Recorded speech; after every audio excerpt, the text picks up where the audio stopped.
I just want to, hello and thank you to everyone for participating in today's workshop. I'm really glad to see all of you, and we're really excited to hear from our panelists about their positions in their alt-ac and AC adjacent positions, sometimes related to the environmental humanities, sometimes not. But I want to start off, as we always do in our ASLE graduate student workshops, with a land acknowledgement activity. And I'm joining today from what has come to be called Portland, Oregon.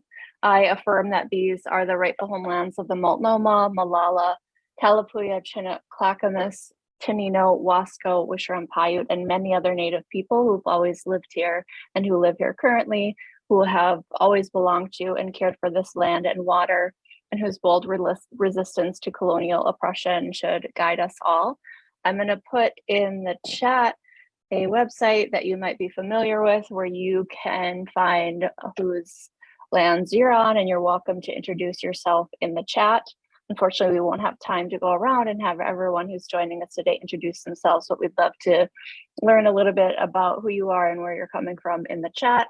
And I want to start a little, I'm going to share my screen shortly, but we're going to do this, a brief practice that's a reflective practice that was introduced to me by the Bark Defenders of Mount Hood. And they do this really wonderful reflective acknowledgement practice. And the aim is to guide non-Indigenous participants toward developing a personal connection and personal goals for the work of supporting Indigenous sovereignty. And you're welcome to turn off your video for this.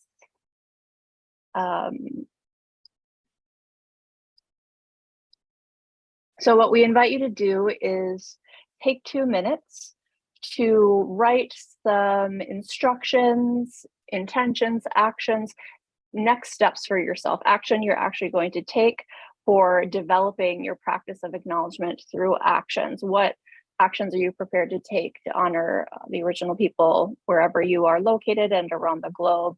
And if you joined us for one of our previous workshops, please do, look at the notes you took in the past and reflect on your past efforts and did you follow through on that action plan, and maybe think about how you might turn those intentions into action. So we'll just take 2 minutes and do that now.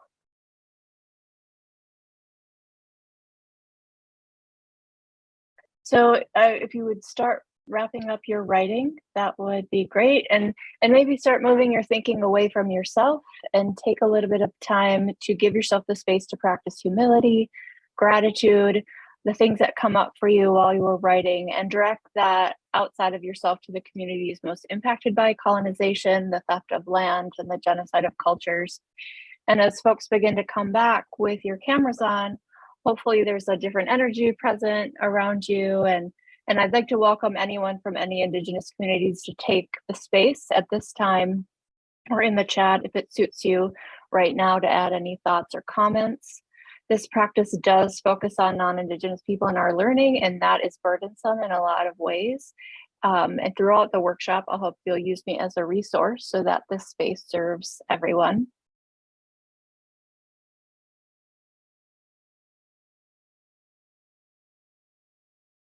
So as we move in, I hope this really brief practice has warmed you up and grounded us for the workshop today. We are joined by a wonderful panel of environmental humanists, or humanists more generally, who hold academic adjacent and alternate academic positions. I will really briefly introduce them in the order that they'll be presenting, and then they will each share their experience with you. And I ask that everybody holds their questions till the end. We'll have a Q&A section, but I invite you to put any questions that arise in the chat as we go along.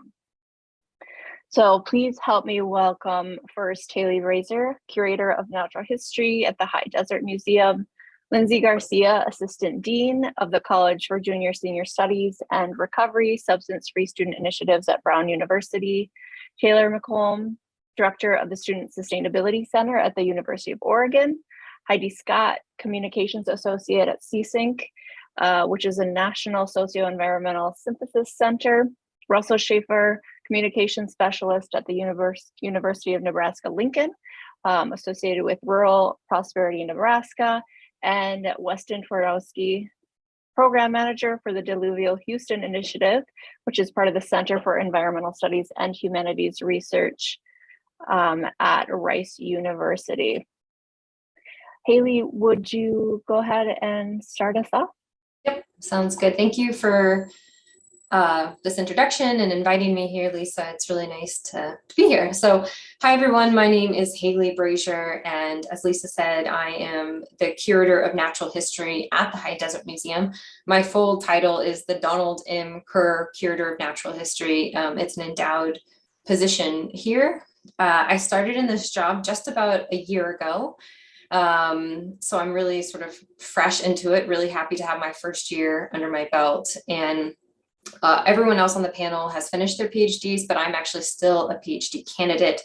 And so I am working during the daytime and going home at night and writing and editing and things like that. And so I'm very happy if anyone has questions later, wants to know more about that process for me and why I decided to get a job while I was still a PhD candidate. I'm happy to talk more about that. So the High Desert Museum is based in Bend, Oregon. We have about 50 full-time permanent staff, and then we have a lot of volunteers and seasonal staff. We're on 135 acres of property. It's really beautiful montane ponderosa pine forest, and we do a lot of things here: living history, cultural history, natural history, which is related to my position. We have permanent exhibits, and we also have a lot of changing exhibits, and we get about 200,000 visitors here a year and counting. So it's the #1 draw in our region of Central Oregon. It's a really cool place to work, and it's definitely my dream job. I loved this place before I got this job, so when the job was posted and I applied for it and got it, it was, for me, sort of everything was coming together with my PhD background and getting this position.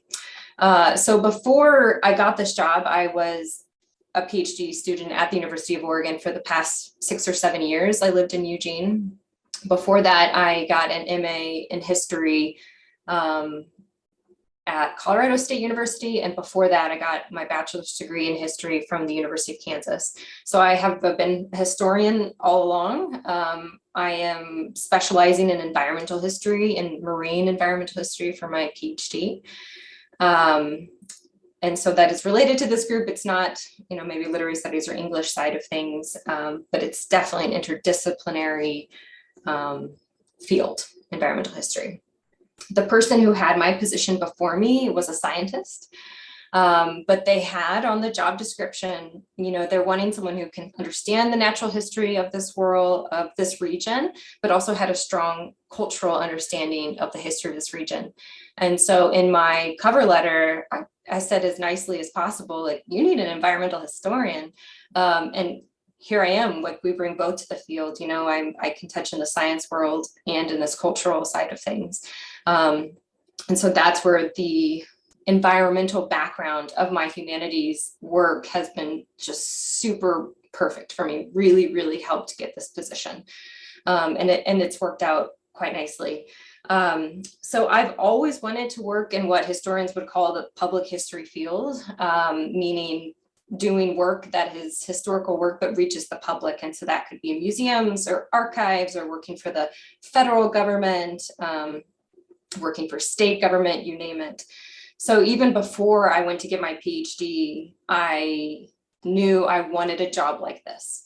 I even put that into my PhD application, that I did not want to pursue being a professor. That had pros and cons for me. There was one program I applied for that they told me that it was sort of egregious that I would even mention that. Turns out, right, that's not the right place for me to go. And then there were other places like the University of Oregon where they're like, fantastic. We think we can help you get the kind of job you want when you're done with your PhD. And so I was very straightforward about that from the beginning. And so I also chose an advisor. One of my advisors has a lot of experience in the public history world, and that has been helpful. So I guess I'll talk about sort of three main points when I was thinking about what I would say today, what has sort of helped me get the position I have. These are the three main things that came to mind that seemed most helpful for me. So the first one is that I've always treated graduate school like a real professional job, because it is. I think it's easy to see yourself as you're going through as a student, and you are a student, and you're in this sort of special category because you're not getting paid a normal salary. You're in this sort of like limbo between being a professional and being the undergraduate student. But I think what really benefited me was seeing myself as a professional at the University of Oregon. And so that included, for example, just being on time to things, go to class, get your work done, being respectful to people, being kind, understanding that this is like you're developing your professional, what people are going to know about you and say about you. Even if you decide to get a job outside of academia, your reputation matters. So being as professional as possible when you're in class, when you're meeting with your advisors. My advisors were critical for me when I went to apply for this job and went through the interview process. And then, they called my recommendations. My advisors were my recommendations. They were my professional recommendations. And so I had, spent 6 or 7 years developing close relationships with them. But at the same time, that was still a very professional relationship that through that course. And so it was really important that they were then able to step in and say, this is the right person for this job. I've known her really well for all these years, and we had maintained a really respectful relationship with each other. So that's one major point that I think helped me a lot, was seeing myself as a professional that could then transition into another professional job on the back end of that PhD. The second thing is that I showed up to pretty much everything I could show up to. You being in school right now and having access to the seminars, the workshops, the free this, the training in this, whatever it might be, really paid off for me. Sometimes it was hard if there was, say, an evening lecture and I just wanted to go home and, tired to show up to something like that. But there have been moments where that one thing I went to, or the one thing I showed up to, have become really helpful for me. I mean, when I was interviewing for this job, they were asking me to think through a fire exhibit that was coming up. And I had to sort of talk about, like, what would I have this exhibit look like? What content would I put in? What programming would I do for that exhibit? And a few years before, I had gone to a talk about fire at the University of Oregon over like a brown bag lunch thing. And I was able to draw an anecdote from that and put that into my sort of like, exhibit that I was talking about in my interview. And just yesterday, the executive director here brought that up. She was like, oh, that was such a good example. And so it just, all of these things end up sort of like coming together when you're on the job market. No knowledge is lost, right? It's all going to be useful for you at some point. So show up to stuff. And then my final thing is just, I tried to be really strategic about gaining on the ground measurable experience. So yes, it's really important that I know how to research and write and teach. Those are all things I've done during my PhD process, and I use those tools every day. But I was also trying to be really strategic when I was in my PhD to go out and do things outside the classroom, outside the campus, that were measurably impactful. So let's say, I went with this one group to go do interviews in a community. And now I can say in my interview process, I have worked with communities like this. I have sat down with people like this. This is how I navigated these processes. Maybe you help plan a conference and you can measure that 500 people came to that conference. So just like creating professional work opportunities for yourself that then you record and measure, those marks, and be able to then bring that to your interview process or when you're applying to things, and just show that you're, you've been a professional this entire time. It wasn't a stopgap when you went to go get your PhD. So I will leave it there, but yeah, thank you everyone. Happy to talk any more about that stuff later on. Thanks so much, Haley. We'll hear from Lindsay Garcia now. Hello, everyone. Thank you, Lisa, for inviting me, and thank you, Haley, for going first and for offering some really concrete pieces of advice. I think that's awesome. So yeah, I'm Lindsay Garcia, and my current position is this really long, mangled title called the Assistant Dean of the College for Junior Senior Studies in Recovery and Substance-Free Student Initiatives. I'll break that down, but I think I would like to share a little bit about how I got here, because I feel like I've taken a little bit of a weird path. I am an artist is really like my primary identity. I went to Rhode Island School of Design and studied sculpture in my undergrad. Somehow now they have me like doing pre-law advising and like telling science people what to do, which is hilarious. But anyway, I feel like as an artist, like I'm used to being just a little bit on the outside of where I'm supposed to be. So so I have a sculpture degree, and from there, I should also say, like, I've always been trying to balance these two personas, which is like weirdo, queer, feminist, activist, social justice person, and like I'm a Virgo, so I'm just very organized. Like spreadsheets are my jam. Like, you know, give me something to organize and I will like just be able to find my Zen moment. So for me, like I sort of feel in my current role, like I'm often battling like being an artist versus being the man. And it's something that I think serves me well when I'm working with students, but sometimes I feel very cringy at who I have become. I like to tell my professor friends that I've joined the dark side. But anyway, let's put that aside for the moment. So I'm really a performance artist. I never actually made a sculpture. So that has really transitioned in my time on Earth. I started doing like weird burlesque performances, and then I had, you can look at my stuff online.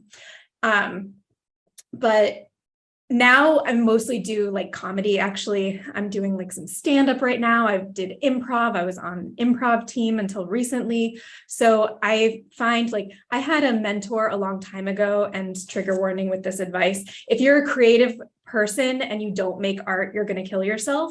And I really take that to heart. And I feel like for me, the balance in terms of having a career and a balanced life is I need to be creating. I need to be making stuff. So all this is to say, I was in an MFA program. I was making all this like weird environmentally art and like thinking about womanhood. And I had some really smart advisors that were like, you probably should learn something about the world. Because I had only had art education. I had never taken a humanities class basically since high school. And they told me that art history would be boring to me, which I think in retrospect is true, and pushed me in the direction of American studies. And so I found an art historian, eco art historian at William and Mary to work with, and I enrolled in the PhD program in American studies there.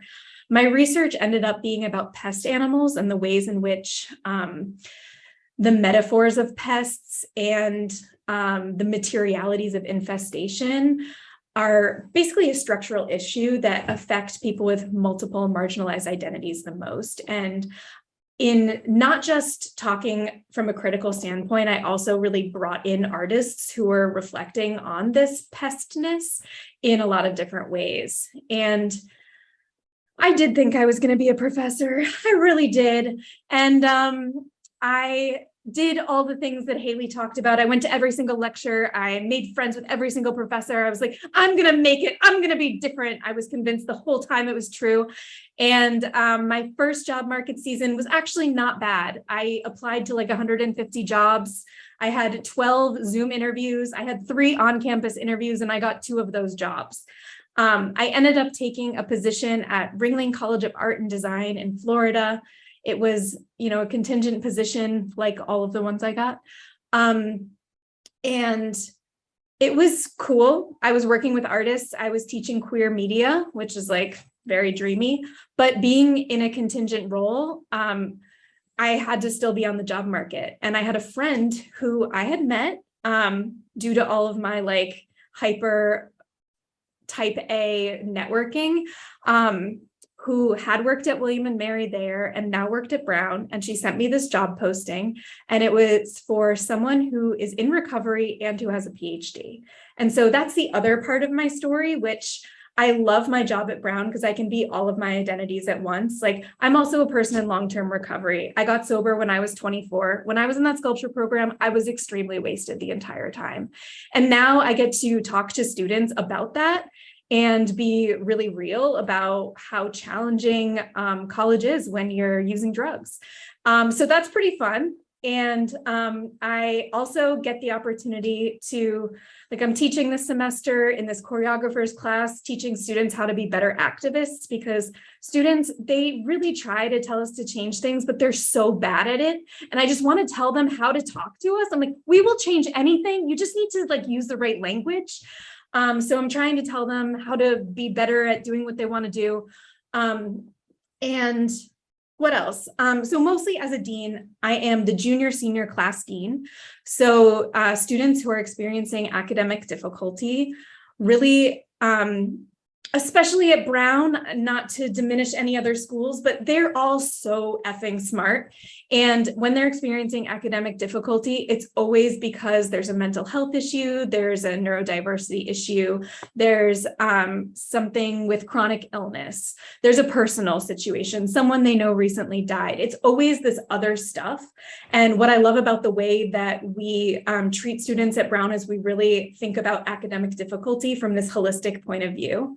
So in this role, I feel like I've taken a lot of the systems knowledge that I learned in my American Studies program, and now I get to actually boots on the ground, talk to students one-on-one about what they're experiencing. And also I'm a voice in the room to do some like systems change stuff. I'm like the lowliest dean you can possibly imagine. But at the same time, like, you know, I can walk down the hall, knock on the real dean's door and say, you know what, I've been noticing this like thing that is definitely disparaging Native American students. Can we like at least have a conversation about that? And that feels really cool and really important work. So I do feel like I go home and like I've done something with the day. I miss intellectual conversation, and thank God I hit the gay lottery and I'm married to a gender studies professor, so all we do at home is just talk about queer theory and all this like, you know, whatever. Yeah, so that's definitely, I would say, the thing I miss the most. And I think I'm out of time, and I'm not sure I gave you any good advice. I just talked about myself, but that's what I'm good at, so I will pass. Thanks, Lindsay. We might pick your mind during the Q&A for some tips on how you got that job at Brown. It sounds very cool. All right, Taylor, next up. Yeah, thank you all. Thank you, Lisa. My name is Taylor McComb. I use he and his pronouns. I'm the director for the Student Sustainability Center at the University of Oregon. My first tip of advice is never follow an artist on a Zoom call. My second piece of advice well, I guess I'll just start with my current position. So I run a student program that's part of the Division of Student Life, or what's often on other campuses called Student Affairs. On our campus, my partners are folks who you run the Craft Center and the outdoor program and the radio station and the Moss Street, the Children's Center, the Esports Gaming Center. So we all have a really specific focus on providing learning experiences for students that happen outside of the classroom. And the sort of like unofficial tagline is like, we're the place that students would rather be at during their college careers. So what I do is I help 11 student staff and 1 professional staff in my office come up with ideas to engage students around this idea of sustainability, which I'll complicate in just a moment. And then we give those students the skills that they need to be able to run those programs however they see fit. And we have programs ranging from everything from a student community garden, to a long-term environmental justice fellowship that received money through a Mellon Foundation, where students are becoming active environmental justice leaders by working on community partners. And there's sort of everything in between. The way that I found myself in this job was sort of like Lindsay said, I was really certain that there would be no better job in the world than being a professor. And then I went to grad school and I started talking to all of the professors that I really valued their work and who they were and the kinds of experiences that they were providing for students. And I couldn't see myself in any of them. I knew that there were certain things that were really important to me, predominantly like a very healthy work-life balance where I could hang up and clock out and walk away. And I did not see that in any of the professors that I knew and valued. In fact, oftentimes the ones that did do that were sort of like seen as uncommitted in some way. So that got me kind of thinking about it to begin with. Then I went on the market, didn't apply to as many jobs as Lindsay did, but I was really selective because I knew that there were, at that point in my career, I knew that I wasn't going to take a job anywhere. I was already married. My wife has a really fantastic career of her own. She supported me for 7 years while I was a grad student, and it felt cosmically unfair and unjust to basically say like, great, well, this career that you've just built up for the past 7 years is now going to take second fiddle to the career that I've decided I'm just going to have now. So she had full veto authority over any place that I was thinking about applying to, and as well as any job that we were able to take. But for me, the real moment of realization came when I was applying on the market with my best friend and colleague in grad school, and his work and my work were really adjacent to one another. We were both environmental literature people. We were both looking at legacies of colonialism and environmental injustice and racism and the way that it functions in American literature. We were both looking at non-dominant forms of American environmental rhetoric and the way that gets played out. I knew his work. He knew my work better than anybody else ever. We applied for all of the same jobs. We got interviews at all of the same places. We got campus interviews or like final candidate interviews at all of the same places. And he ended up taking a position at the university that I didn't get. And there was this moment where I was in the interview and they were asking me the questions and I had all of my material ready. I was like, here's how I can explain my I know what the school is about. I know what they're interested in. I know what their faculty are interested in. I can pitch my material, like my research interest to the stuff that they're interested in. I can talk about all of the different kinds of things that I want to do. The first question they asked me was, why do you want to live in blank blank, right? Like, why do you want to move to this location? I did not have an answer for that because the fact of the matter is that I did not want to. But I knew that this is actually where my buddy's friends are from, our family are from. Like, so his answer was, oh, I grew up fishing here and my grandpa lives 2 miles down the road, and just listed all of those things. And lo and behold, he got the job. So as crushing as it was to sort of confront dreams head on, crashing into the ground, it was also this moment of recognition that like, oh, the job market's not fair. Like, this is not a meritocracy where good work gets rewarded with ample positioning, right? Like, this is a completely crapshoot. You know, I was also on the market when there was a time where like associate professors were taking demotions to fill up more interesting positions at other campuses that they would rather be at. So that for me was really liberating in the sense that I sort of began to realize, oh yeah, this other part of my life that I had prepared for this moment is probably going to be the more realistic one. So that's my first piece of actual like advice is, and you know, I think probably preaching to the choir by nature of the fact that you're all already here, is start thinking really seriously about why you want to be an alt-ac, and think about that as a legitimate pathway in and of itself, not as a, I'll do this if I don't get a professorate, right? I think that we do ourselves a really big disservice by thinking about the only way to achieve what we can achieve with the PhD is to be a professor. I think part of that's true, and this is part of like my second point, is like, get real comfortable with why you want a PhD and what you think that PhD is going to do for you. If you envision that PhD as a key that's going to unlock doors, there is only one door that a humanities PhD unlocks, right? That's not to say that it's not useful in any ways, but like as far as like the professorate has a lock that only a PhD can unlock. there are a whole bunch of other jobs that do not require a PhD that are equally rewarding. And you will have a PhD and you can go into those jobs, but your PhD is not going to be the key that unlocks it. So as Haley said, and Lindsay said, like, you need to round out the host of experiences that you're having while you're in grad school, so that you can speak almost to a bias against PhDs when you walk into these positions or you interview for these positions. The biggest learning that I had to do in the first year out of the academy, or out of an academic position. Oh, it looks like I'm frozen. Is there? Okay, I think I'm back now.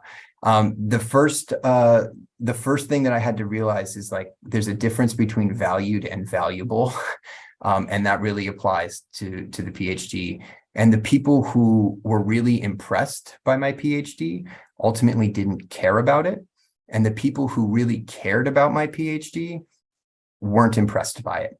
Right? So professors, academics, right? All of those people think a PhD is really important. They all have one. It is not impressive to anyone. My colleagues at the university where I work now, none of them have PhDs. All of them think that that's super rad. It gets me nothing in those spaces, right? Like, the degree itself is not useful to it. That said, I think there's this, like, tips and strategies question here. I think Kaylee mentioned this too about, like, what does the PhD do, or how did it prepare for you? I mean, every single one of the skills that I used and acquired in the process of getting a PhD, I use on a regular basis. And those are, like, my strongest suits, even the ones that seem really ill-suited to the work that I'm doing, right? Like, I have the benefit now of being able to direct a program. And so I'm going to take it to the places where I think is most useful, which is largely environmental justice. So I'm going to rely heavily on my environmental justice theoretical training, right? But having a theoretical framework for my work in general, right? Like, having theory available to me that I can draw on was really, really powerful, I think, when I was on the market applying for non-academic jobs, because I could skip over the part where I could say, well, here's how I can do the job. And because I had a theoretical framework for it, or because I was comfortable with theory, or because I was comfortable thinking about how theory translates into real action, I could say, here's how I'm going to do the job, right? Like, here's the way that I understand this job. Here's the framework that I use to understand this job. And here are the various different levers that I'm going to pull to move us into a position like that. I guess what I'll say, the last thing that I'll say then is just again to think about the value of what the PhD is for you. I don't regret my time as a PhD at all, but I understand its value a lot differently now than I did when I was in the program, or when I thought that the only thing that a PhD could redeem was a professorate job.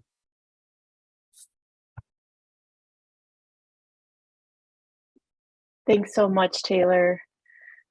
Heidi, you're up. Thanks, Taylor, Haley, and Lindsay. It's been interesting to see how our paths have not literally crossed, but we've had some similar experiences. I am at the University of Maryland, as I've been for a long time. This is my PhD institution, and I've come on back home. I've been back for 6 years since getting my PhD here in 2009. Just quickly to give my version of getting into the alt AC instead of sticking with the AC. I got this PhD in 2009. I got a tenure track job in 2010. I was already married to an EPA aquatic toxicologist who had an excellent career here in Washington, D.C. So I started flying back and forth to Florida. And after several years of that, and having 2 pregnancies and 2 children, that was absolutely the whole idea of the tenure track job being, if it had to be that one, being the only way I could move forward, was just laughable. I was so far, just 4 years later, from where I had been, thinking, okay, I'll do anything for this job because it's what I spent my 20s being prepared to do. So I just want to share the kind of support for the sense that the tenure track job is not the end all be all, that the academy, especially in the humanities, is turning away from us. So there are still some tenure track jobs out there, but as you know, the situation is bleak. And so I think that there's a lot of heart that you can take out of kind of reframing what could come out of your graduate work and how it could be significant, even in a more radically applied and more revolutionary way than teaching undergraduates and graduate students ever could have been. So, just in the sense that it's not that it didn't hurt to kind of change my expectations about how things would look in my professional life, but the things I've done since I left that job have been way more interesting to me, frankly, and way more rewarding and more diverse than what I was doing working on a first and then a second book manuscript and publishing journal articles. I enjoyed that to some extent, but there are other ways to spend your time and ways that move the mark more effectively, in my opinion. So I'm currently a communications associate for SYSYNC, which is the Socio-Environmental Synthesis Center. It's an NSF grant funded institution. If we're nickeled and dimed over in the humanities, over in the sciences, they get huge grants to do decades worth of work and convene teams of scientists to apply that work. So SYSYNC runs on, I think, two $30 million grants that have kept it going for the last 10 years. And I've been brought in the NSF grants usually run about a decade. So I've been brought in at this later phase of SYSYNC in order to be part of its legacy communications team. And so what I do is I take I select from hundreds of studies that these groups of scientists have published, and I figure out pedagogies and curriculum that's engaging and creative. And the reason I think I got this job is because, well, first of all, I have a Bachelor of Science in Biology. So I've always had my foot in both camps. And I'm not suggesting that if you have a humanities undergraduate, that you go back and do that. But as a graduate student, you can still stay engaged with the science, social science, and natural science side of campus. Campuses are highly siloed. And a lot of graduate programs have not well integrated what their humanities PhDs might find of interest over in the biology and the ecology realm. But it is there and it is interesting, and you can have fruitful conversations and develop relationships across campus. So I would suggest you do that.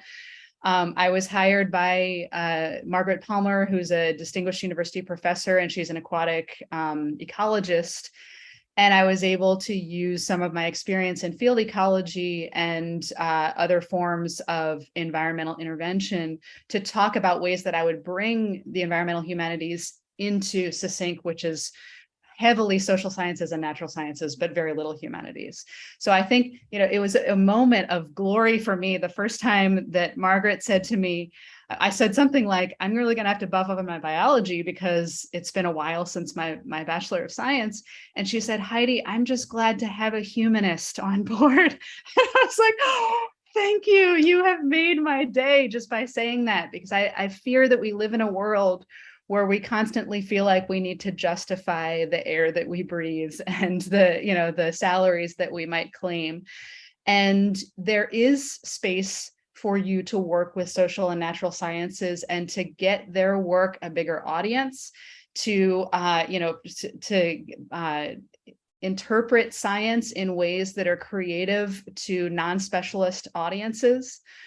And one of the things that I did, and the kind of like, okay, I'm leaving my tenure track job, what the hell happens now? I started filmmaking, environmental filmmaking. And so another way that I was able to kind of articulate what I might bring to the situation was to talk about the films that I've made. One of them is called Landfill, and it's about people digging into a municipal landfill in the 22nd century to discover our culture of consume and discard, and to make symbolic and comedic sense of that satirical situation. So I've really enjoyed kind of being a generalist. And after all that really specialized PhD work in the British 19th century, just breaking out of that, saying, okay, that did this, and now I can come back into the world here and find the problems and meet the problems that we have with a kind of a generalist sense of bringing, different communication capabilities, different science understandings, and filmmaking into that process. So I've written about 20 lessons for Succinct right now. They're up on the website in case you're curious. And I think that what I would say is just, again, take heart in the legitimacy of alt-ag careers. They are out there. I live inside the Beltway of Washington, D.C. So there are a lot of huge government organizations and nonprofit organizations and government organizations that are looking to hire people who can communicate well, who have experience, especially with this Biden administration, with things like environmental justice. They are interested in, thank you, 3 minutes. They're interested in bringing people who know how to articulate problems to a general audience well, and the EJ stuff, the indigenous knowledge, all of that is enriching, even if it isn't in a place where we'd like the culture to be yet. So I'll just also say, yes, I'm still lecturing at the University of Maryland. So though I may not be a professor, I still have contact with students. It's just my students are no longer English majors, they're environmental science and policy majors. So I lead them through a sequence of applied assignments, including a lit review and a grant proposal. We're talking formal scientific publications instead of other forms of writing that I would have done as a humanities scholar. And I find that really rewarding to be feeling like I'm buffing up the talents of these professionalizing future environmentalists who are getting their biology degrees. So that's been good too. And the last thing I'll say is that I am thinking and applying to move into administrative positions at the University of Maryland. So it can be really hard to do that when you're not a tenured professor, but we're starting to move the line on them starting to consider what's called professional track faculty here as opposed to tenure track. You could call it a euphemism for adjunct, but they're trying to make it better than that. And so I think, though I am still very much in the institution, I've found ways to tunnel in and survive that I find really rewarding. And I'd be happy to answer questions. I am on the East Coast, so I may sign off before we get deep into the Q&A, but feel free to contact me by email if you have questions for me. Thanks. Thanks so much, Heidi. That reminds me, if any of the other presenters are willing to be contacted via email, if you would put your email in the chat, that would be really great. Let's hear from Russell next. Hello, everyone. My name is Russell Schaefer, and I am a communications specialist for the University of Nebraska-Lincoln. And I work with a department called Rural Prosperity Nebraska. And what I basically do is I work with a team of people who work with Nebraskans who live in rural towns, which is pretty much all of Nebraska. And what I do is I take the projects they're working on, the towns they're working with, the people they're working with, and I write those stories and I communicate that to the general public. The opening line of the job description when I found the job was looking for a storyteller. And so I don't deal with a lot of data. I don't deal with a lot of graphs or charts or statistics or anything like that. I focus really on telling the stories of the people who are impacted by the efforts of the team of people that I work with and the towns that are improved and how that makes a better quality of life for these people in these small towns. And frankly, I love it. It's a great job. It's a great job. I could talk about it for way more than 10 minutes. And the way I found the job, I was a little bit steered in my job search. I graduated in 2020, right at the beginning of the pandemic. And I got my PhD in literary studies, and no literary studies professors were quitting in the pandemic. Therefore, no one was getting hired. But similar to Taylor's experience, my wife supported me during my program, and then she wanted it to be her turn to get an advanced degree. So she got accepted to Lincoln. UNL. And so I knew that's where I was looking for work, right? Because I had that direction already. So I had kind of that focus.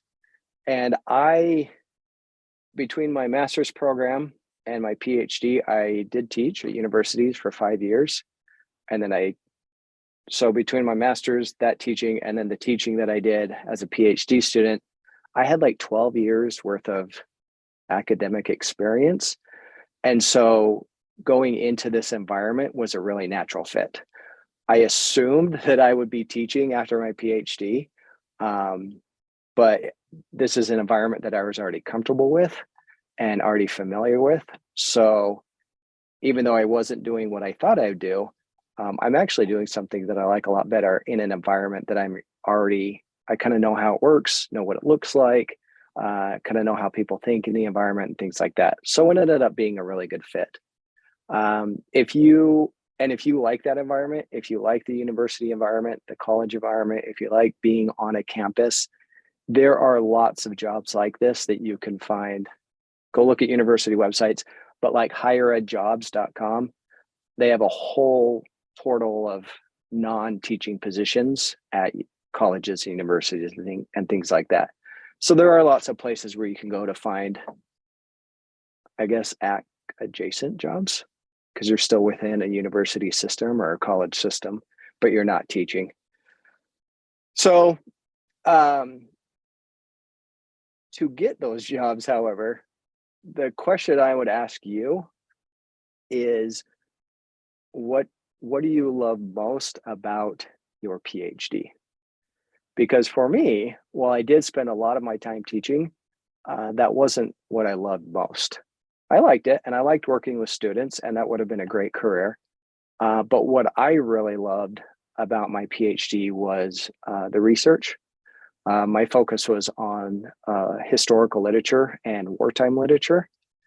And so I got grants to go to different locations around the United States and research archives, go to libraries, meet the archivists at the libraries, meet people at the Historical Society and interview them about the time period that I was researching. And that's what I really loved. I loved the research. I loved meeting people, talking to people, hearing those anecdotal stories of, well, when my grandfather lived here at this time, blah, blah, blah, blah.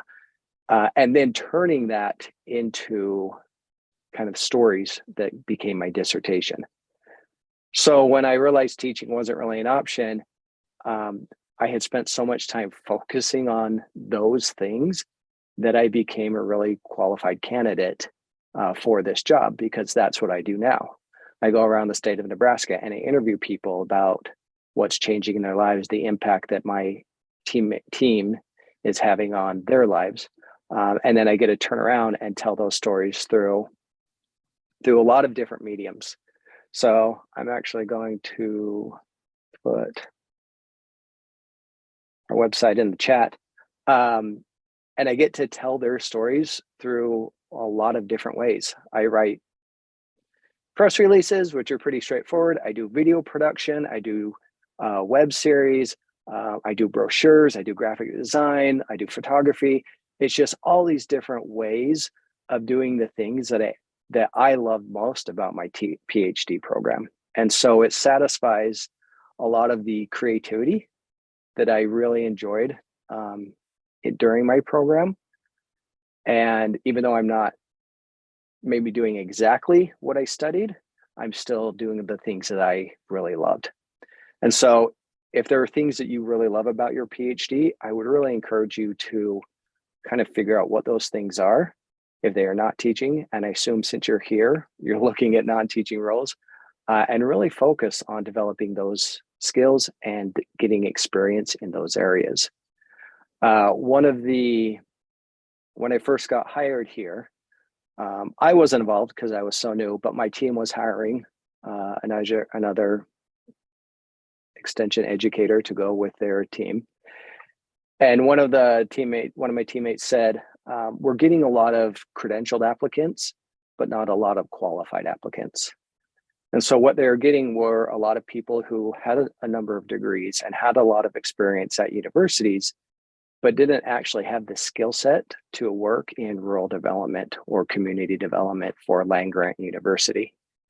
And so, and it just kind of emphasized this idea of the skills that are really important when you go into the non-teaching world.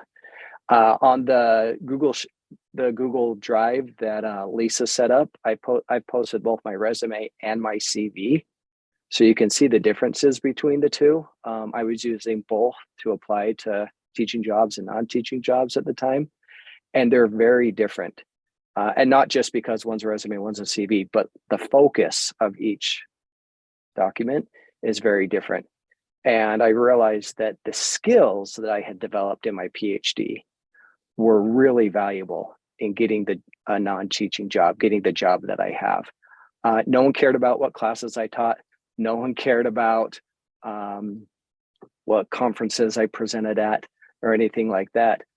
But what they did care about is the interviewing skills that I did because of my PhD, because of my dissertation. What they cared about is my ability to time manage, 50, 100 students at one time, a huge workload. And I was able to draw from those skills to present myself well at my job interview. And so having those concrete experiences, and this is kind of what Haley talked about, she is, I guess, engaging in everything her program has to offer her.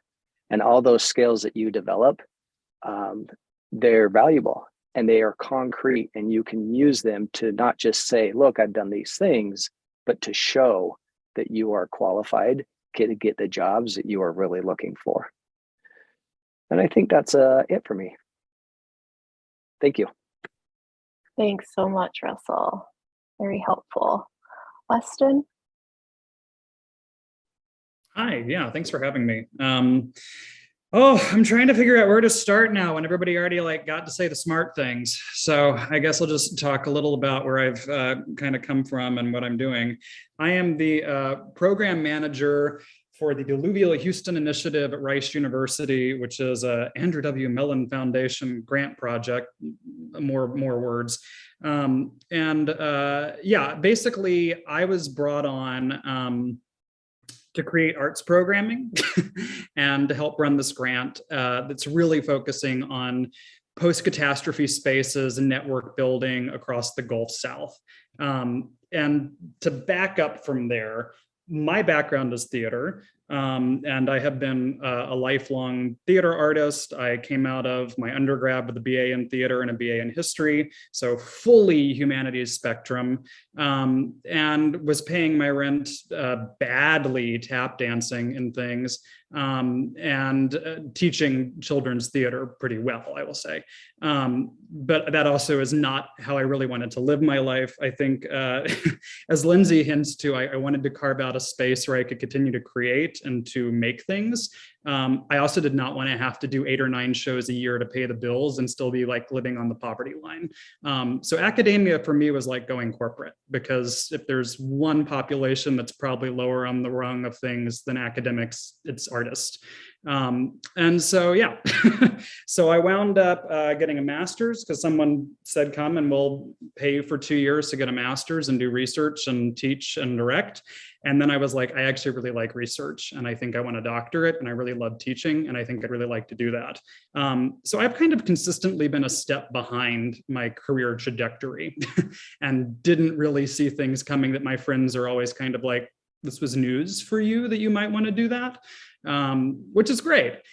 To the point of how I got this job, I kind of came to an environmental project later in my dissertation. My dissertation was on post-Katrina performance and thinking about urban adaptation, but I didn't necessarily connect that to the environmental humanities until a couple of years in, and then was starting to get interested in that, and a fellowship came up at my doctoral institution, Northwestern, that was working with Indigenous tribes throughout the Midwest region, thinking about environmental issues on an NSF project. And I was like, cool, I have an interdisciplinary PhD. It's in the name. I really like to play with other people. I like collaboration. This opportunity looks fantastic, and I wanted to be more in this space anyway. And I applied for it and was probably one of the 2 people who applied for it. And so the 2 of us got it. I'm just assuming that's how that worked out. I could be wrong. But somehow I wound up on this project as the lone humanist, and often the lone strange voice in the room who was translating for engineers what normal humans were saying. And a lot of that was things about like talking about data sovereignty, and an engineer sitting and going, oh, well, we have these servers that are protected in these ways. And I'm like, no one cares. That is not what they are saying. That is not what they are trying to tell you. They are saying you do not have access to the cosmological reasoning, and they don't want it published. And you're not listening to that. And so, yeah, I mean, it's people. And so I was kind of the translator on that project, and then started doing a lot of community engagement work around it. And so I wound up getting this job at Rice, 9 months before I graduated. I technically graduated over the summer. I defended earlier and turned in the DIS and everything earlier than that. But I graduated this summer and have been in the position for about a year now. And, you know, I think folks have hinted at doing lots of things. I would add to that, do lots of things, but also like go and apply for random jobs and just like hunt for them. And the reason being, 1, it's good practice, but really 2, like you might discover there's a whole world of things that have really interesting skill sets that you might be really interested in. I actually, as I was applying for different jobs, I decided over the summer, because I was terrified of the academic job market, that I was doing the academic job market, but I was also going to apply for alt-ac things. And suddenly was like, there's a lot of this community engagement kind of opportunity. There's a lot of different kind of roles that I'm seeing at really interesting NGOs and nonprofits that are doing work that I really care about, that would mean sacrificing certain parts of my portfolio, but would actually let me do things that I really, really am keen about. And so in the position that I was in before this position at Rice and then now at Rice, the thing that I've really learned in both is actually I really care about that community engagement work. And I am in a place where I still teach for the university, I still do research. And so, you know, if I wanted to, I could take another crack at the tenure line at some point. But the reality is also it's figuring out there are things I really require that tenure doesn't necessarily support, or that a kind of traditional tenure track position doesn't always allow you to do. Some of which is I like working with people. I like collaborating. I like actual interdisciplinary or transdisciplinary research. And that means both outside of the academy as well as across disciplinary silos within. And I like being a person who can make those projects happen too. We talked a little bit, I think it was brought up, you know, like what a PhD counts for and what it doesn't. I'll also echo, I think Russell talking about, you know, looking through higher ed jobs and the various kind of academic positions that are not tenure positions. There are absolutely positions where a PhD is not required on that job post, but it's necessary for what they want. And that's particularly thinking about some high-level admin plus jobs that oversee research, which are actually fairly common positions where they need people who speak academic. And particularly if they're doing kind of engagement work outside of the academy and working with teams on the ground in the academy, they need people who can do both. And the only people they trust to talk to academics are folks with PhDs. And some of that is just, you know, the nitty gritty side of how the academy works in a way that is necessary to make certain things work and pull the levers that need to be pulled in order to advance things. So that said, there's these really fulfilling things that I will say I didn't even know about until a year ago, and suddenly was meeting other people in these spaces and was then like, this is kind of transformative on what I think a PhD can do and what my interests are. So my big clever advice is like, go apply for a lot of stuff and see what actually might interest you, and start really being honest about what are the things I'm looking for in, I want to be able to do research of some kind, or I want to be able to teach in some capacity, and know that and prioritize those, because not having a tenure line job does not mean you actually have to give up many of the things that you really love about being an academic. And figuring that out and figuring out how to do it meaningfully for you, with the very fair stipulations that others have hinted at about things like, I don't want to live in the middle of Nowhereville because I'm young and like cities and have a personal life. Like, those are fair considerations. And so just, yeah, that's my big advice. But yeah, happy to talk more. Thanks so much, Weston. And thanks everyone. A round of applause for all of our presenters. Thank you so much. Completely understandable if those of you on the East Coast need to jump off, but what I'd really love to hear about, I'm just going to pose a couple questions, and participants, if you'd put your questions in the chat, raise your hands if you have a question, please, using the raise hand function. But just to start us off with questions, kind of a two-pronged question, I guess. Where did you search for positions? And then how important were professional connections to you getting the position you have now? So did you get your job because you knew somebody associated with that? Or, you know, I mean, that's just an example of how a professional connection could get you a job, but how important were those to the job you got?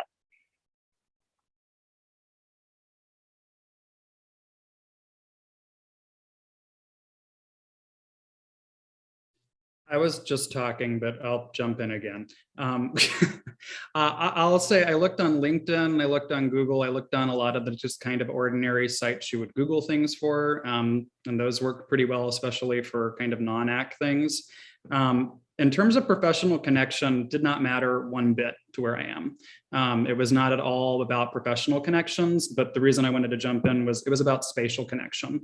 I'm from New Orleans. I grew up in New Orleans. This is a project that was looking at Gulf Coast research and actually wanted to branch out and make partnerships in New Orleans. And I was very easily able to go into the interview and say, New Orleans is a small city. You want connections there. I'm about 1 or 2 degrees away of separation from basically everybody. And I can build up networks. So it was primarily geographical, actually, I think, and my research interest aligned with that. And so I think that was far more than any kind of professional connection. I don't believe anyone actually called for my references. The dirty secret. It was entirely about where for me. Thank you, Lindsay. What I was going to say is that the people that I learned the most from were my peers who were also navigating the job market. My wife finished her PhD in like 4 years before me, so I watched how she had navigated, and I traveled around. We lived in like 4 different states, following her on the job market before I finished my PhD. And so I learned a lot from her, but I also went to professional conferences. I go to American Studies every year. I've been to ASLE. I went to Idaho and Detroit. Like I know Lisa through various things. Yeah, so really like get networking with my peers. And I'm one of the, is it called a chair, liaisons for the Environmental Justice Caucus of ASA. And one of my fellow peers there was one of my references for my dean job, because I didn't have a lot of translatable administration experience, in the sense like I had not worked for a university. So most of my administration experience was actually administrating on those kinds of boards. So I had someone who I had collaborated with. We put together probably 10 panels in like 6 years that that I was in the program. So he knew how I was a collaborator. He knew how could speak to my organization skills, go Virgo, and all of those other things. So I think you never quite know how your network will be useful. Like I said before, like the person who sent me the job like description, which I would have never seen if she didn't work at Brown already. So I think just staying in touch with your peers is a really great thing. Obviously, you know, people who have come before you, your elders, so to speak, are important. But for me, really, those peer connections have been the most valuable. Thanks, Russell. I'll chime in. Yeah, I'll chime in. As I mentioned, I had a pretty directed search because I already knew where I was moving to. And I didn't know anybody here. So I didn't have a lot of professional connections. However, one thing that benefited me, and then I think Haley mentioned this, was during my program, the importance of thinking of yourself not as a student, but as a colleague of your professors. Because I was able to get really, unlike Weston, they actually called them on my references, but I was able to make really good connections with my professors and kind of show that I was capable of doing good quality work. So when they called my professors who were my references, they could confidently talk about my skills, talk about my work ethic and things like that. And so that ended up being, I didn't have any professional connections with UNL at all, but my references and the people that I've been working with for the last 5 years were able to talk confidently about me as a potential employee. Great, thank you. Yeah, I don't see any hands. Oh, Taylor, thanks. Sorry, no, I'll just round out for the sake of giving the for the sake of communicating that it could be anything. My professional references were huge, or like my network was huge for me getting the job that I'm in. And part of that is because I'm at the institution where I got the PhD. So I had and more than that, I was in a really interdisciplinary program at the university. So I had connections all over campus. And, you know, as Russell was just sort of saying, and as Haley was saying, like I was in really good standing with all of those people because I took what I did really, really seriously, just like they were saying, right? Like I treated myself as a professional. And this is part of the reason why I tell undergraduates that if you're thinking about grad school, you need to go away and do something else for 5 years first, because you need to understand what it means to not be a student, to bring those skills back to grad school so that you can treat grad school like a professional, right? And then be, as Russell just said, like considered colleague. But when it became clear to me that the professor at track wasn't going to be super available, right? That as much as I wanted it, it may not be an option. I started looking for jobs on campus that would hold GE, or what we call GEs, the graduate, educators or graduate teaching fellows or whatever, those TAs, positions, whatever, that were in fields that I wanted to go in. And one opened up in the Office of Sustainability, which was a very much buildings and pipes orientation, right? So I was sort of like able to sort of say like, all right, I'm going to go step in that world. And that opened me up to a different side of campus, right? Where there's actually people thinking about how the campus runs from infrastructure, not just what gets taught in the classrooms, but like, why is the classroom warm? And then that was like, holy shit, like I didn't even know that these were jobs, right? Like I didn't even know that the field that I'm in was a field that has its own professional conference that goes like all of those, right? So it just went on and on and on. And so when the position that I'm in now opened up, it was the result of a previous boss basically saying like, do you know this? Like you should look at that. And then I was like, oh yeah, I do. Like, I don't know that job, but I know everyone that job is talking about. And then like, I could put in my application, like, what could I bring to this position? Like all of these things, right? Like I've been here for 7 years. This is my jam. So. Great, thank you. I have another question, but again, I just want to see any hands from the workshop participants. Feel free to raise your hand or put a question in the chat anytime. I would love to hear specific tips for the cover letter or the resume, especially for those of us who've just been hammering out like tenure track job applications. I understand that the resume and the cover letter are very different for non-AC and AC adjacent jobs. So, but what did you do differently? I can jump in there. Yeah, read the job description, as Lindsay says. I mean, depends on the job you're applying for, but if it's an all-tac job, or my experience, they don't really care what your niche research field was, right? That doesn't mean they don't care about the skill set you develop, your writing skills, your research skills, your organizational skills. Those are really great. You develop those, keep those, put those forward. But your cover letter does not need to talk about anything beyond sort of a broad level overview of how you would identify yourself, like me as an environmental historian. Mainly your cover letter and your resume need to address that you can do the duties of that job. they're looking for someone to step in and fill this role. There's probably someone who hasn't been in this role, and other employees are kind of, in need of these duties to be done. And so that's ideally what your cover letter is going to do, is show that you are the right person to check these boxes for them and get the job done for them. It's not always that cut and dry, but it's a different world than the academic world. They don't want to know about all your nuanced research.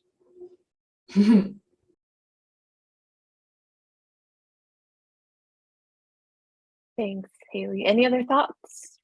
Cover letter, resume, length, maybe what you included? Short. Yeah. Yeah. I mean, having hired people now has been really interesting, right? Because like, I remember the amount of time that I spent on my cover letter. And oh crap, did I freeze again? Oh, I'm back. Okay. The amount of time that I spend on my cover letter, my CV, and all of that kind of stuff. And now that I'm hiring people, all I'm looking at is like, I put the job description up. Can they do the job? And then I'm going to bring them to an interview, right? Like, that's it. So explain how you're going to do it, and explain that you can do it. Point out the things that you did that directly align with that, and tell them you'll see them in the interview. Right?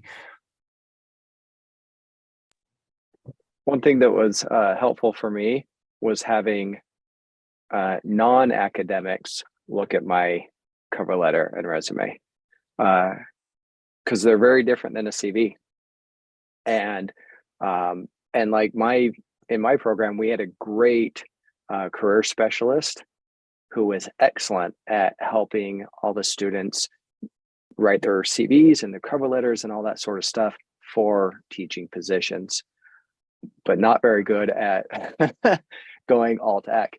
And so chances are your university has kind of a traditional work center or employment resources center, but get non-academics to give your resume and your cover letter once over. It's really helpful.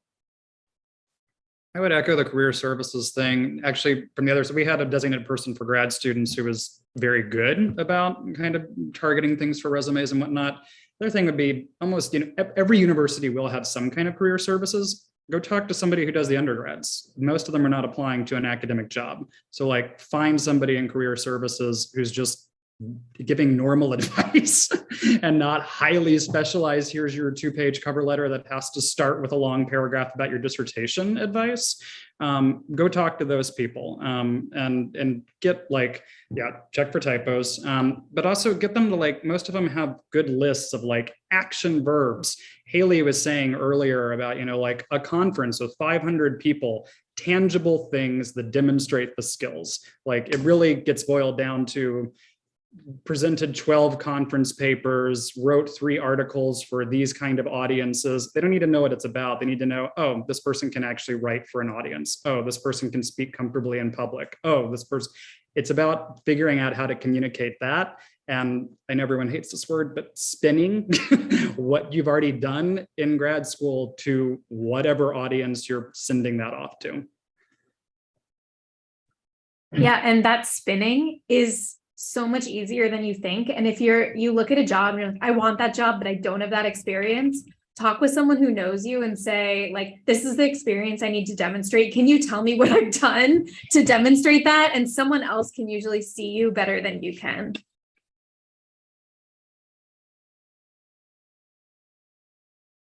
Great, thanks so much.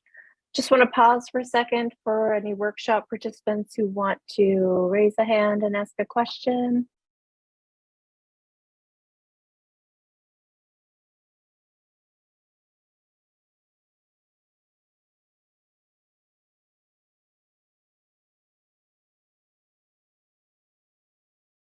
For those who can't see the chat, I'm just going to read off some things that were on there. Read the job description, which folks have already talked about. Check for typos. The position, Taylor says, the position description will list job duties and responsibilities. The committee will look over your resume and cover letter to ensure that each of those responsibilities has been addressed. So make sure you're echoing their language. All right. This I have lots of questions, but I just want to make sure. Anyone else? Cassie? Thanks, Lisa. I couldn't find the raise hand function this time.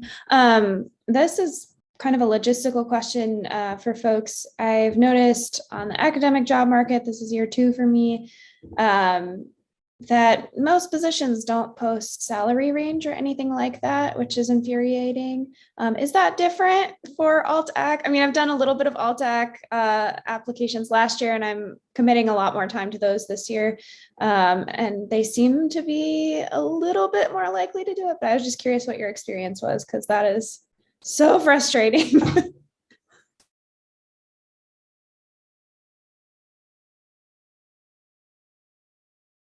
We list salary ranges, so we have different grades, so you can look that up. I think that's pretty typical of the universities. I'm not sure outside of that, but yeah. From what I've seen in, say, like nonprofits, museums, it's kind of half and half. The High Desert Museum lists a range now. That's a change in the last couple of years, something that employees have pushed for.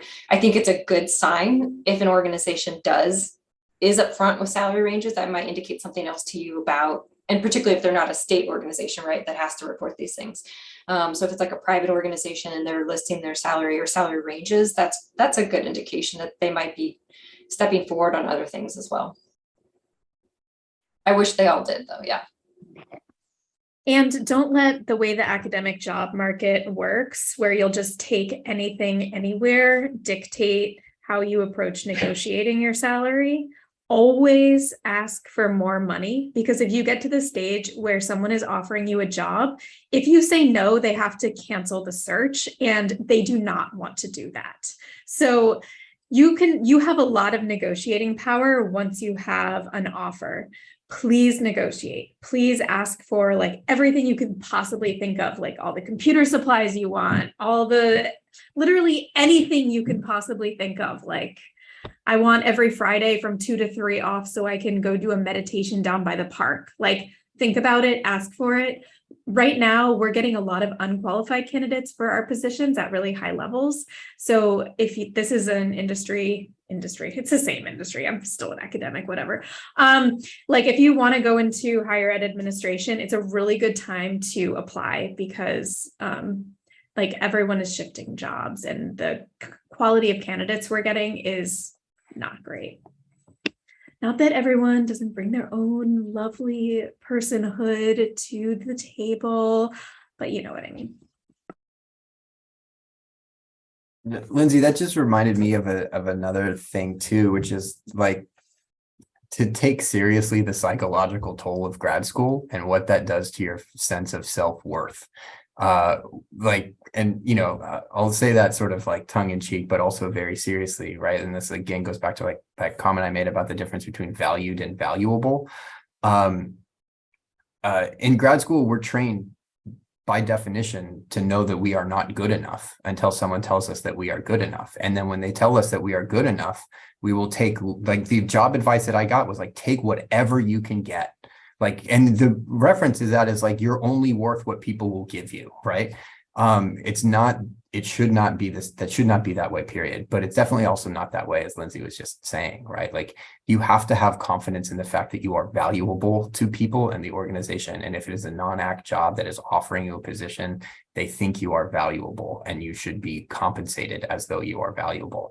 If you're working for a state institution like I am, sometimes I'm just like, well, shit, we can't pay you. Like, and that's like, fine. Like, I'll survive on the mission and my good moral standing. But like, really think about that, right? In that you do have negotiating power, and that you should not, don't let your sort of like, institutionalized lack of value from being a grad student transfer over into your post-grad school career.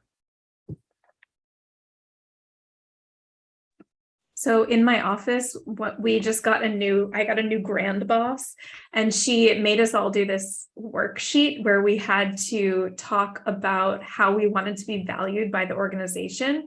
And so I said I wanted to be seen as smart and to be seen as a good person. So now my boss is always peppering like, Lindsay, that was such an astute observation. It's really funny because I know what he's doing, but it still feels good. Something that popped up to me when Taylor was talking too is, and I don't know how to say this without kind of sounding like I'm trying to come up with a corny line, but like, it's really a career path, you know, it's not a career destination. And like trying to open yourself up to, hey, maybe it's taking some kind of admin plus job. It's an easier switch, and then realizing, oh, I love these aspects of this, and I can take these skills and could move into a whole other array of jobs that I'm still getting a lot of meaningful, you know, connection to, that require me to do research. And so like you'll see other paths available. But I think part of what's so hard about grad school, right? And it's, you know, faculty, some places are trying to get better, but like, it's a line. It's a straight teleological line to tenure track professor. And like, that is the ultimate destination. And that's what we're going to prep you for. And so there's all these feelings of anxiety and failure that surround that it's just like, no, it's just, this is the journey you're on, and you will get a job. You will eventually get a job somewhere. Like, it will work out. You have a doctorate. You are a competent human who was able to do the steps required for this difficult thing. Like, I have full faith you will get a job. But where that is and what you wind up discovering is really meaningful and fulfilling to you, be flexible enough to give yourself that space, because you may discover other things you actually really, really love along the way that become important.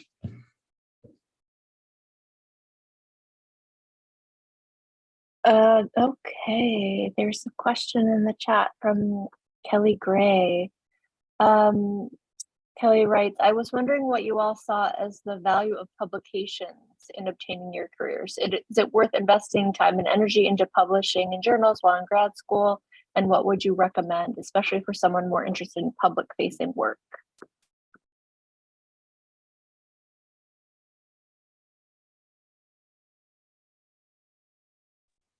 I vote yes. I can.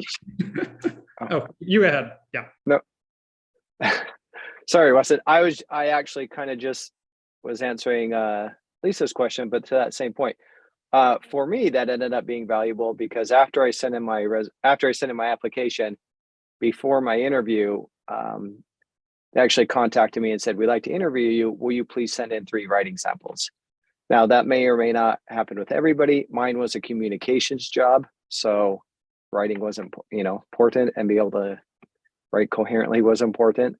But fortunately, I was able to pull some scans of publications that I had written and send those in. And I did pull from my dissertation and stuff like that. But yeah, that was maybe not crucial, but it was helpful in my experience. Yeah, sorry, Weston, go ahead now. No. I will echo some of that. I think I say yes because if you want a tenure track job, you need publications. So if that's a career route you're on, do it.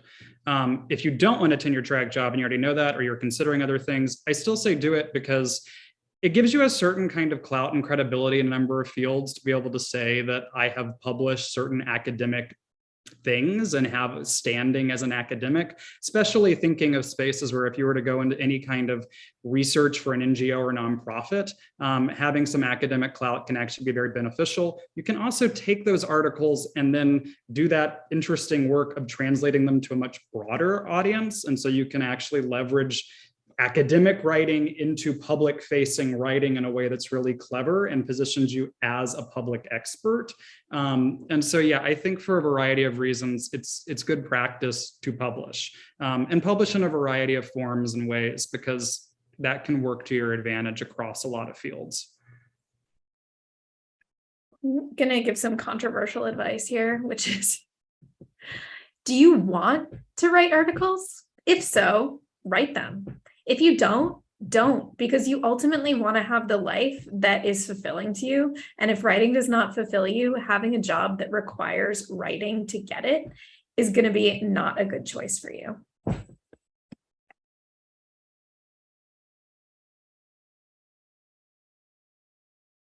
Yeah, thank you, Lindsay. I very early in my PhD met someone who had graduated who was not looking for tenure track jobs because she didn't like writing. And she learned that by doing her PhD, and she's like, I don't like writing, so I'm not going to do this job. I was like, oh, okay. I don't see any other questions. We just have a few more minutes, but kind of something I think is kind of percolating in the air is and I'm not exactly sure how to articulate this, but that move from, I think I'll just talk really personally. I'm feeling very pulled to non-academic or adjacent jobs.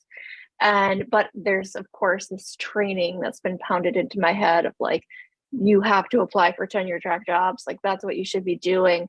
And I'm wondering, what was your process of just moving into acceptance perhaps of, it's okay to not want to do that thing that everyone has been pushing me and that all of my training has been pushing me towards for the past 6-7 years.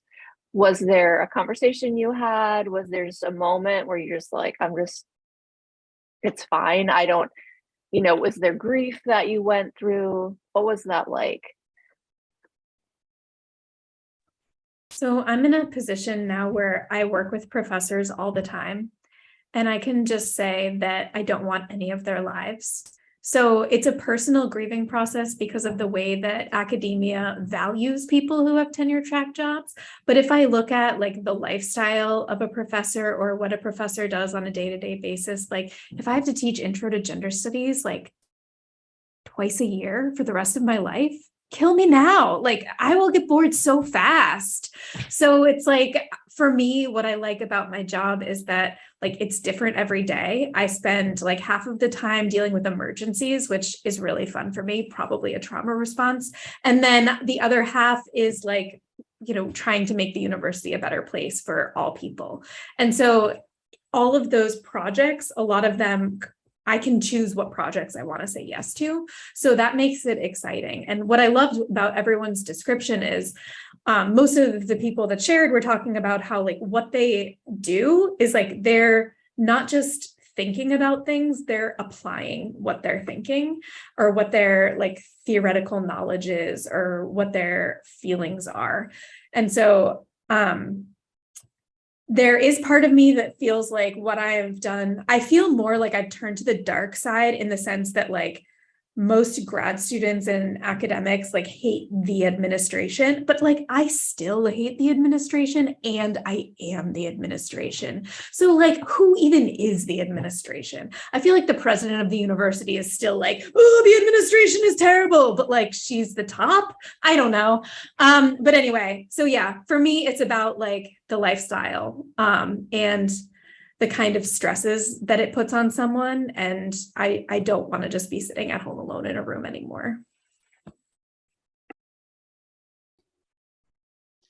That's a good question, Lisa. I have two answers for that. First of all, I found myself at an institution that it still feels like I'm in an academic space a lot. So, there are people here with PhDs, there are people here with master's degrees or various backgrounds, and the conversations that happen here around scholarship and best practices and really forward thinking about how to interpret certain histories or you name it, it's based in a lot of scholarship, a lot of reading.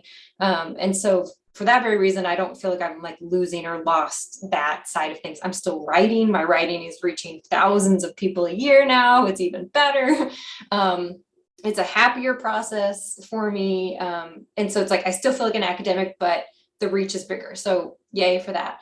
And secondly, once you leave that academic space, no one makes you feel bad about it. It's only there that people make you think you have to stay there.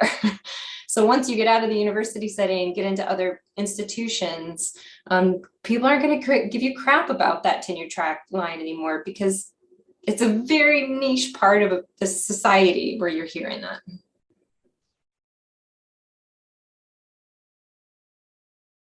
Taylor? Yeah, I think there's so many truth bombs being dropped. Like every time Lindsay makes a comment, I'm like, yeah, that's it actually. Yeah.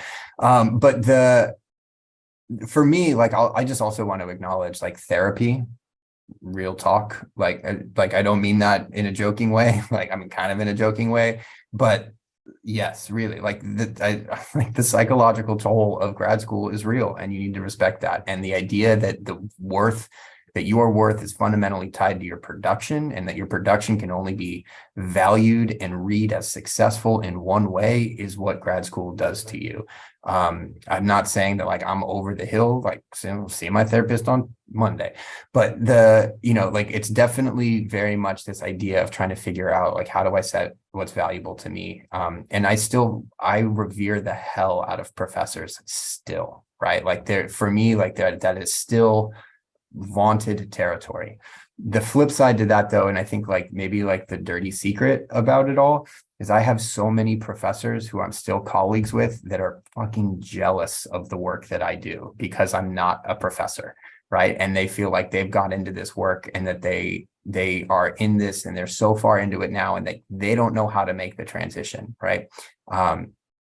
I'm sure everyone in here is familiar with Karen Kelsky and The Professor is In, which is now like The Professor is Out, like had to do a shift, right? So many people wanted to leave the professorate that it's no longer about how to get in, it's about how to get out. Like that's real. I have lots of professors talk to me about how much my job must be really, really enjoyable. I'm not on the pay scale that they're at. I'm not on the career path trajectory that they have. I don't have the same kinds of stability that tenure provides for me. But like Lindsay said, I don't look at their lives and feel like I want more of that. And in fact, they look at like I took yesterday off and went mountain biking for the entire day. And I turned my email, like it's just like, that's fine. Like, that's like, fine. It was fine. It's no problem. But that psychological toll of trying to reevaluate the way that you value yourself is real, and take that seriously. Thank you so much. Weston, do you want to add a final thought? Sure. Yeah, I was just going to say, I mean, the thing that I hinted at the beginning about applying for stuff early and often. And the reason I hinted that is just because I started applying, I had, I guess, beginning of fall when I had 2 years left, and did a push for alt-ac the summer when I still had another year funded and on the market, with the idea of, let me see what interviews I could even get, what might even be of interest, how do I start this positioning. Wound up interviewing at several theater companies, which reminded me I do not want to work for a theater company.